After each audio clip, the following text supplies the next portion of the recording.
चलिए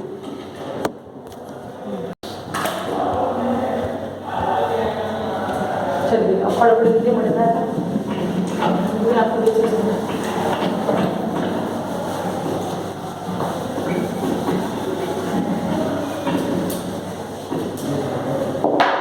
transformer proper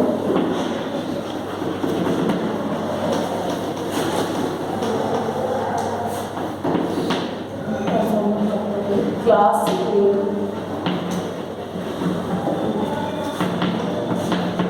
power amplifier power amplifier collector efficiency ऐसे short collector efficiency और यहाँ पे एक वर्ड ऐड कर दो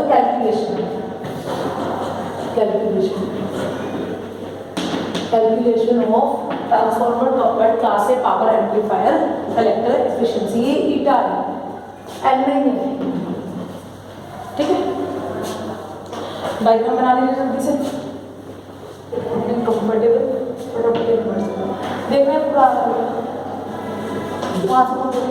देखना रचित आप कब तक आ रहा कहाँ तक आ रहा है यहाँ तक आ रहा हाँ जहाँ तक लिखा है वो पूरा आ रहा है पूरा बोर्ड ही कर हाँ ठीक फटाफट डायग्राम ये कौन से बाइस में है पोटेंशियल डिवाइडर बाइस ये आपका कैपेसिटर है कपलिंग कैपेसिटर ये इनपुट सिग्नल है आपका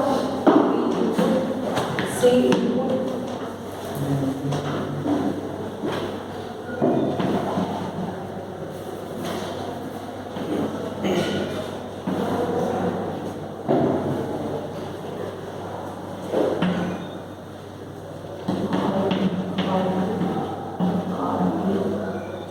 जान सकते हो चला गया दो जनवरी को आपको चला ही गया आपके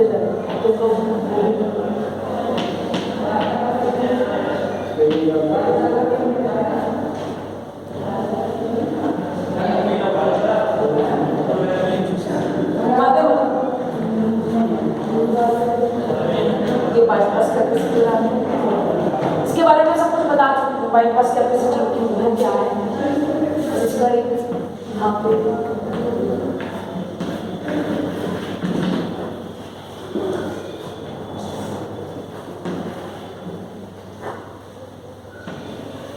इसकी जो डीसी लोड लाइन आएगी वो बिल्कुल वर्टिकल आएगी याद रखना जो मैं बना रही हूँ ना वैसे आपको समझाऊंगी लेकिन आप थोड़ा ध्यान बना दूँगी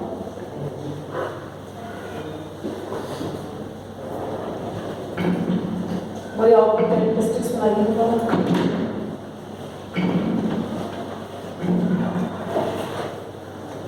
BCE IC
बोलो कुछ। वाला आपने क्या किया मैडम?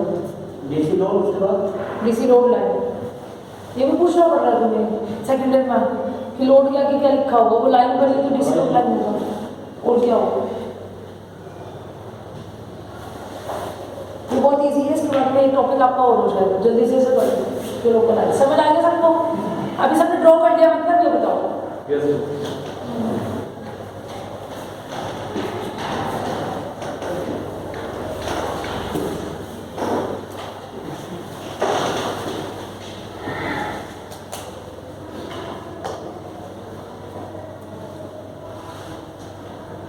कल मैं अपना कुछ नेगेटिव टॉपिक और बताऊँ, तो कल कुछ फुल एम्पलीफायर हम करवा के काम मुझे आगे कुछ बात चलते हैं हो गया। देखो यहाँ पर आपको ये तो मैंने बताया था कि पावर एम्पलीफायर में हमारा यहाँ देखो प्राइमरी वाइंडिंग और सेकेंडरी वाइंडिंग का जो रेशो है, क्योंकि नंबर हमारा जो टर्न्स रेशो पे डिपेंड कर रहा है, लोड जैसा होगा हमारा, आपको याद होगा जब मैंने पावर एम्पलीफायर स्टार्ट किया था उसके सेकेंड डे मैंने जो उसके अंदर एक ट्रांसफॉर्मर लोड पे ट्रांसफॉर्मर दिखा के मैंने ऐसा बताया था आपको कि जैसे सपोज ये वाली वैल्यू है, आपको याद रखना ये N1 है टर्न्स रेशो, ये N2 है, ये I1 है, ये V1 है, ये V2 है, ये I2 है।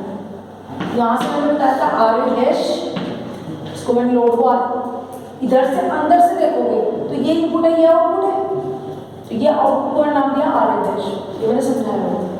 फिर अगर आप इधर से देखते हो यहाँ से, इसके लिए ये इनपुट और ये क्या होगा आउटपुट, इसको मैंने नाम दिया था R N। फिर मैंने आपको एक फॉर्मूला निकलवाया था V1/V2 I1/I2, ये सब कुछ करके निकलवाया था। फिर मैंने बताया था V1/V2 = N1/N2, V1/V2 = N1/N2, ठीक है। और मैंने बताया था I1/I2 = N2/N2, ये समझाया था। फिर आपको एक इक्वेशन निकलवाई थी मैंने RL डैश बराबर N1/N2 का स्क्वायर R, यानी प्राइमरी का जो लोड है वो किसके टर्न्स रेशो पे और लोड पे डिपेंड करेगी। और अगर मैं RL को निकालना चाहूँ तो यही था, ऐसे ही होगा। समझ आ रही है बात? अब अगर मैं इसका स्लोप निकालना चाहूँ, कहाँ देख रहे हो, अगर मैं इसका स्लोप निकालना चाहूँ तो क्या हो जाएगा -1/RL डैश, RL डैश, ये स्लोप हो जाएगा। समझ आ रही मेरी बात? क्योंकि ये AC के लिए है ना, DC के लिए निकालो y बराबर mx प्लस c, ठीक है, स्लोप तो निकल जाएगा। अब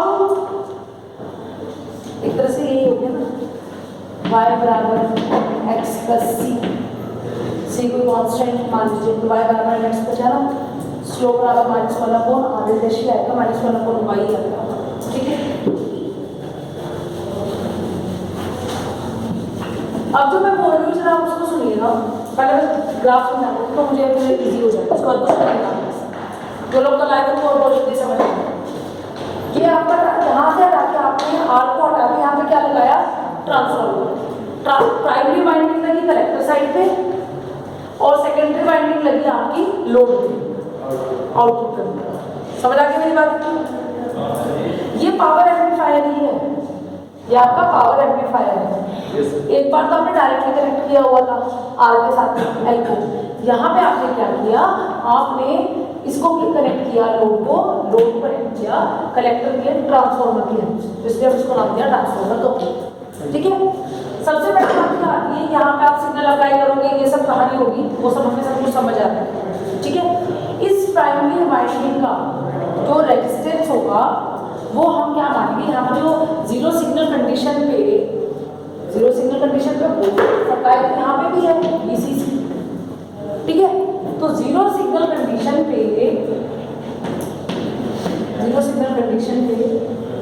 जो भी यहाँ से DC करंट फ्लो करेगी वो क्या होगी, वो यहीं के यहीं घूमती रहेगी, लोड को डिस्टर्ब नहीं करेगा, यानी प्राइमरी वाइंडिंग पे डिपेंड करेगी, और प्राइमरी वाइंडिंग का जो रेजिस्टेंस होता है वो हमारा बहुत बहुत कम होगा।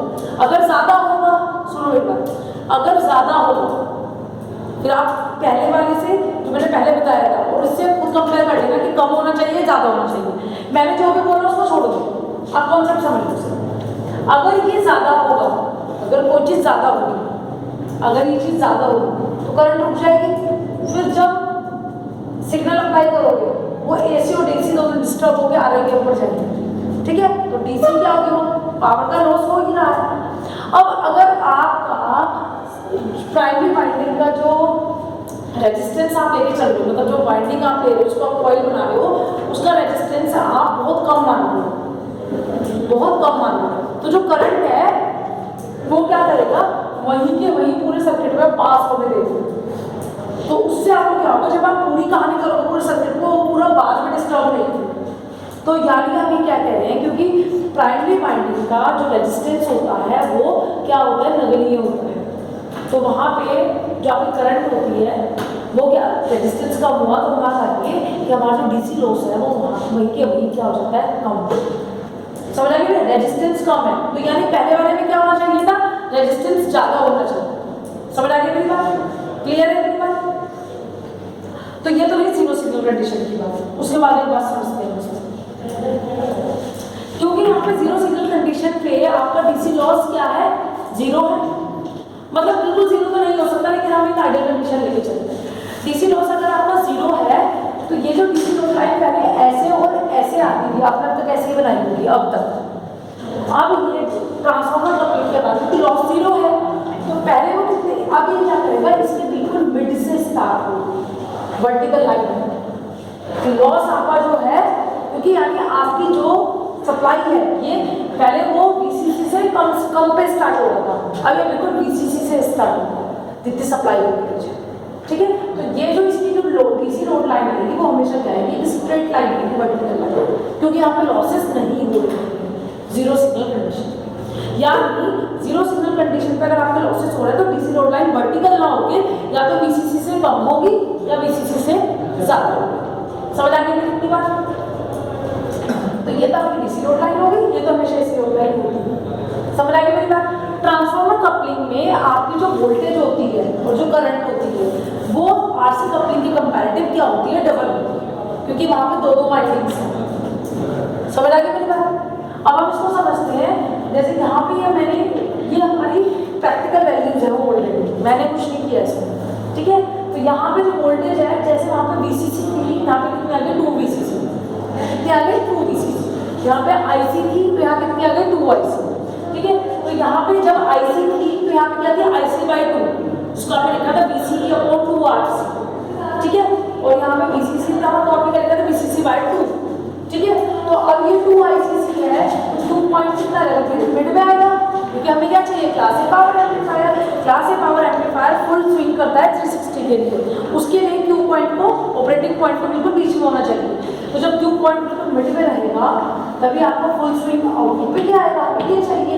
तो उस केस में ये जो करंट है 2 IC, जब आपका क्या है VCE 0 है, एक्स एक्सिस पे Y0, Y एक्सिस पे X0, तो जब ये वैल्यू करंट मैक्सिमम आ गई, Y अपने मैक्सिमम पे पहुंच गया तो वोल्टेज कितने में पहुंच जाएगा, 0 में। मैंने पहले बताया था जब आपका एक्स एक्सिस पे जाए तो जब आपकी वोल्टेज मैक्सिमम है यहाँ पे तो 0, ये कब आएगा, जब आपकी करंट क्या होगी, बिल्कुल 0, क्योंकि एक्स एक्सिस पे Y0 होता है, Y एक्सिस पे X0 होता है, तो इसी तरह से कोऑर्डिनेट 0 हो जाएंगे। तो जैसे यहाँ पर 2 VCC है तो Q पॉइंट के मिड में, इसके मिड में क्या होगी वैल्यू, VCC। इस तरह ये 2 IC है, मिड में क्या हो जाएगा, खाली IC। समझ आ गई मेरी बात। तो जब हम पीक टू पीक वैल्यू निकालेंगे VCE की, पीक टू पीक, तो वैल्यू क्या बन जाएगी आपकी 2 VCC। समझ आ गई मेरी बात। 2 VCC कैसे, इसको ऐसे भी समझ सकते हैं, VCC minus VCE collector voltage minus emitter voltage, ऐसे ही तो होती है। कलेक्टर वोल्टेज क्या है आपकी 2 VCC और एमिटर वोल्टेज क्या है, ग्राउंड वोल्टेज, एमिटर ये क्या आ जाएगी आपकी 0, तो क्या हो गया आपका 2 VCC। चाहे इसको डायरेक्ट तो बुक में डायरेक्ट लिखा होगा। ये कैसे आया VC, दो का पोटेंशियल ही तो है, दो वोल्टेज का difference is equal to potential. कल मैंने इसको डायरेक्ट लिखा था, आज मैंने आपको इसको करके दिखा दिया, ठीक है। एमीटर वोल्टेज तो हमेशा 0 रहेगी ना। उसके बाद में आपका क्या है, करंट है, क्या आ जाएगी IC, डायरेक्ट लिख दो 2IC। चाहे फिर से कैसे लिख सकते हो उसको, आप चाहो तो ऐसे लिख सकते हो कि ICE लिख सकते हो, ठीक है। Collector minus ammeter, collector current कितनी है उसको मैक्सिमम 2IC। समझ आ गया दैट्स क्लियर है नहीं? तो ये आपकी वैल्यू है, ठीक है। लिखो उसको फटाफट जल्दी से। पहले आप पहले मैं लिखवाता हूँ, आप लिखिए जरा मेन चीज़।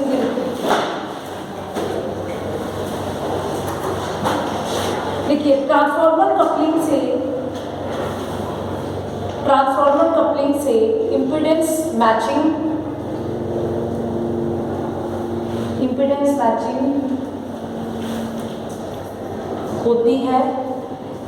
मैचिंग होती है, और डीसी पावर लॉस भी कम हो जाता है, और पॉइंट्स में लिखना, और डीसी पावर लॉस भी कम हो जाता है। उसी के नेक्स्ट पॉइंट लिखिए, क्योंकि प्राइमरी कॉइल का यानी ट्रांसफॉर्मर की प्राइमरी कॉइल का रेजिस्टेंस कम होता है, बहुत कम होता है।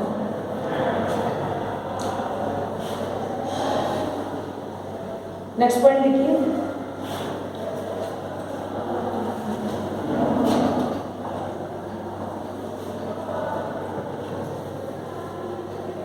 नेक्स्ट लिखिए, प्राइमरी कॉइल का डीसी रेजिस्टेंस, क्योंकि हमारी जो प्राइमरी ये बहुत ध्यान से लिखना, इसको मैं प्रॉपर्ली लिखवा रही हूँ, कुछ मेरा स्किप हो गया है तो वो अच्छे से लिखा जाएगा कि जीरो सिग्नल कंडीशन में आपके डीसी लॉस कम क्यों होते हैं, उस चीज़ को समझो, क्योंकि कॉम्पिटिटिव एग्जाम्स के हिसाब से होता है, तो अच्छा है, ठीक है। देखो प्राइमरी कॉइल का डीसी रेजिस्टेंस बहुत ज़्यादा कम होता है, प्राइमरी कॉइल का डीसी रेजिस्टेंस बहुत कम होता है, इसीलिए इसको 0 माना जा सकता है।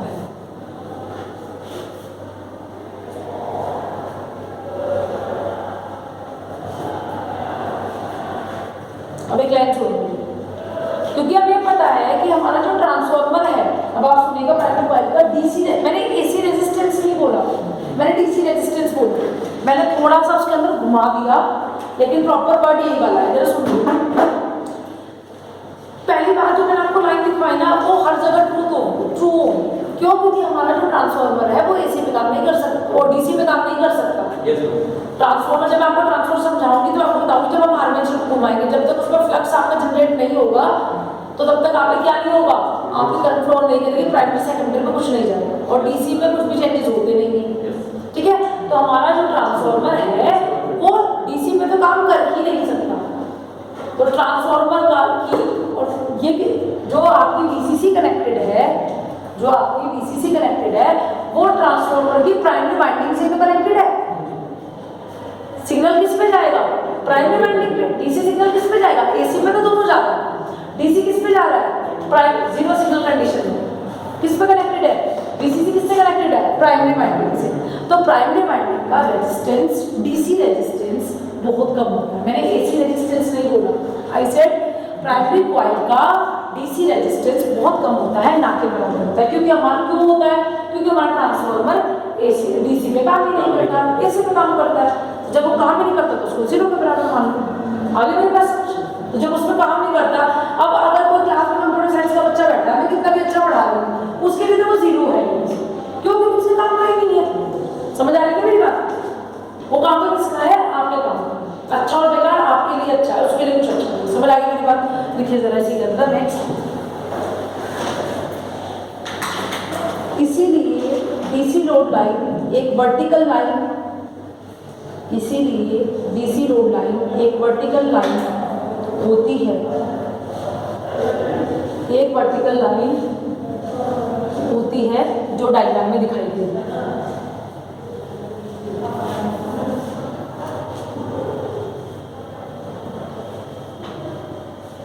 अब आगे लिखिए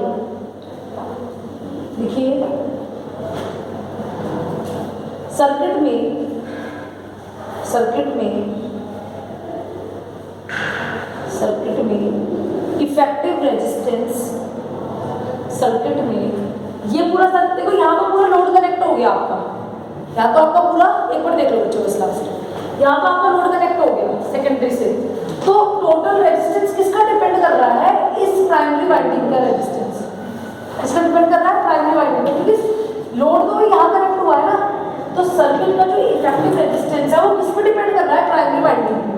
ये कितना ज्यादा करंट को सेकेंडरी वाइंडिंग पे भेजेगा, सेकेंडरी वाइंडिंग पे भेजेगा, वो इस प्राइमरी वाइंडिंग पे डिपेंड करता है, क्योंकि सर्किट तो आपका एक तरीके से यही कंप्लीट हो गया ना, जो भी आप सिग्नल यहाँ पे अप्लाई करोगे वो पूरी बात में यहीं तक है, करेक्टर जो आपको वैल्यू मिल रही है वो प्राइमरी वाइंडिंग पे मिल रही है, तो जो इफेक्टिव रेजिस्टेंस है वो किस कौन सा कैलकुलेट हो रहा है, प्राइमरी वाइंडिंग। समझ आई मेरी बात? देखिए सर्किट में इफेक्टिव रेजिस्टेंस ट्रांसफॉर्मर की प्राइमरी कॉइल का होता है,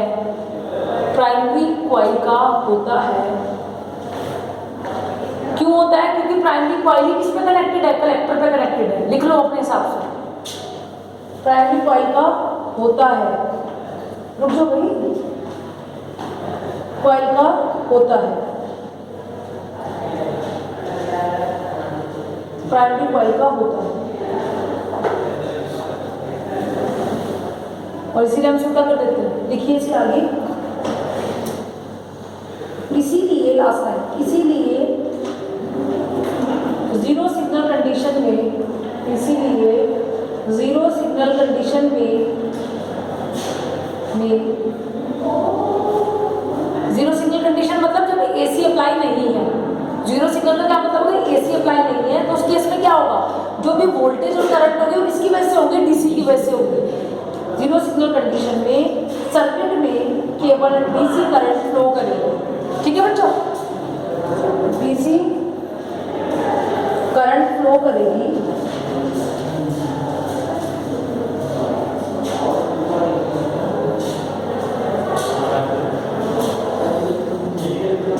ठीक है,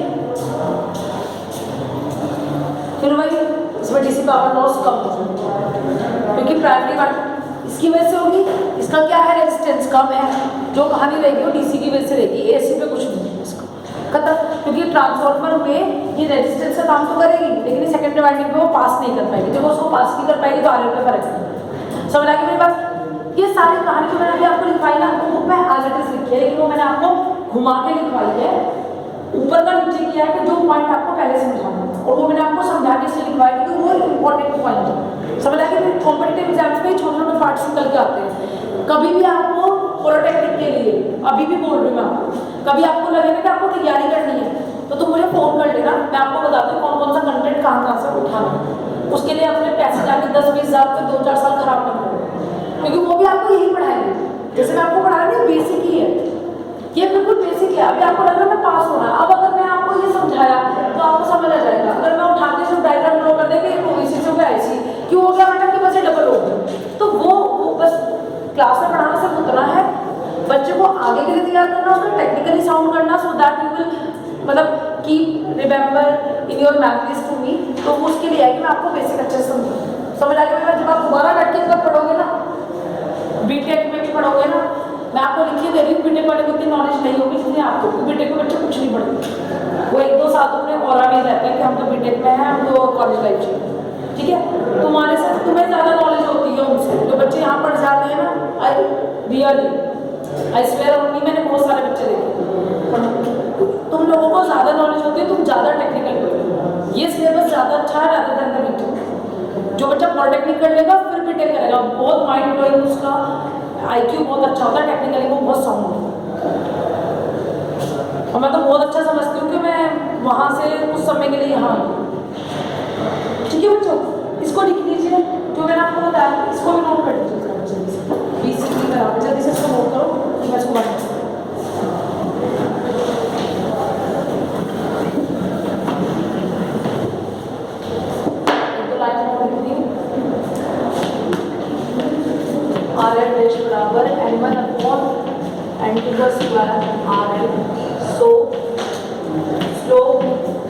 हाफ -1 और RL डैश।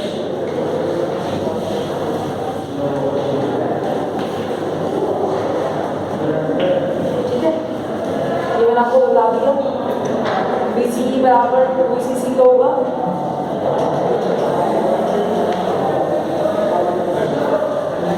पहले DC पावर निकालनी तो पता है E is equals to PI, तो DC के लिए तो कोई दिक्कत नहीं है, BCC मल्टीप्लाई बाय IC, जिसमें तो हमें कोई RMS वैल्यू निकालनी नहीं है। ठीक है, उसके बाद AC की भी निकालनी है।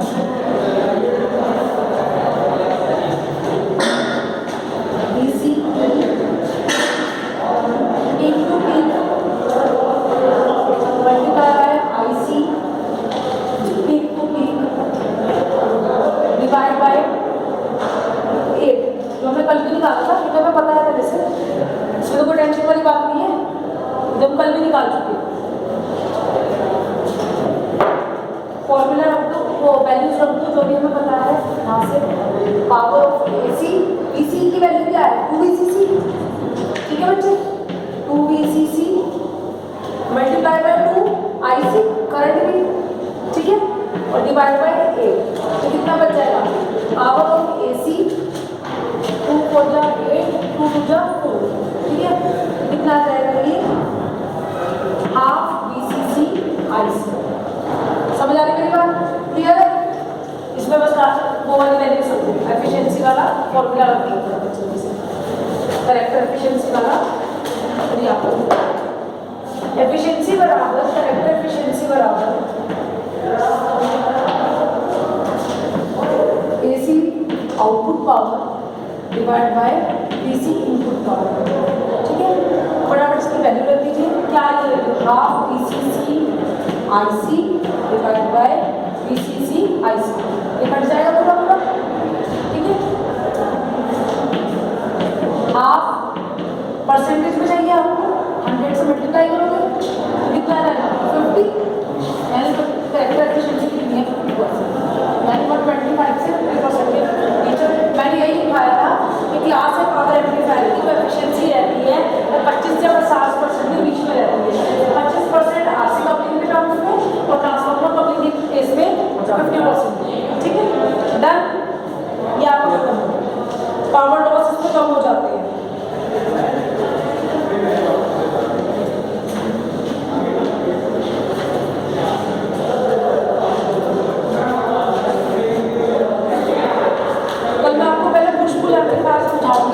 और परसों समझाऊंगी क्योंकि छोटे छोटे टॉपिक रह रहे हैं, डिसिपेशन पावर, बूट स्ट्रैपिंग को परसों।